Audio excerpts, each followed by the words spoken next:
নির্বাচন যে করেই হোক ফেব্রুয়ারির প্রথমার্ধের মধ্যে নির্বাচন হবে। পৃথিবীর কোনো শক্তি নাই এই নির্বাচনকে ঠেকাতে পারে।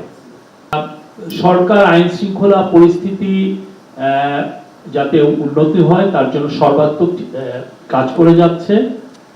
আপনাদের বুঝতে হবে যে এই অগাস্ট 5-এর পরে মোর দেন 1615টার মতো ঘটনা ঘটেছে, প্রোটেস্ট বা বিভিন্ন আপনি অন অ্যান এভারেজ প্রতিদিন 4টা করে ইনসিডেন্ট ঘটেছে বা প্রোটেস্ট ঘটেছে সব মিলে। তার মধ্যে 600টা ছিল এডুকেশন মিনিস্ট্রি সংক্রান্ত।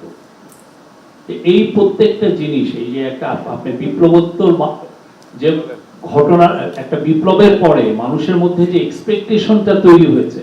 আরএফএল অডিটর, বাঁকা হয় না, ফাঁকা হয় না, আর ভাঙা এক কথায় অসম্ভব।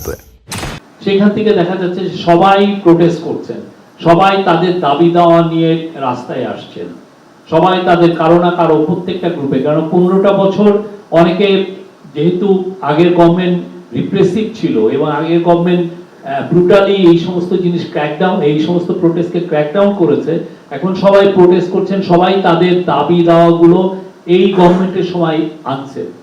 তা এই গভর্নমেন্ট যথেষ্ট, এবং আইন শৃঙ্খলা বাহিনী যথেষ্ট ধৈর্যের সাথে এই বিষয়গুলোকে মোকাবেলা করছে। আপনাদের আমরা চেষ্টা করছি, এবং আজকের মিটিংয়েও বলা হয়েছে যে নির্বাচন যে করেই হোক ফেব্রুয়ারির প্রথমার্ধের মধ্যে নির্বাচন হবে। পৃথিবীর কোনো শক্তি নাই এই নির্বাচনকে ঠেকাতে পারে। নির্বাচন হবে, এবং সে বিষয়ে পুরো যত ধরনের প্রস্তুতি লাগে সেই প্রস্তুতিগুলো নেওয়া হচ্ছে। আমি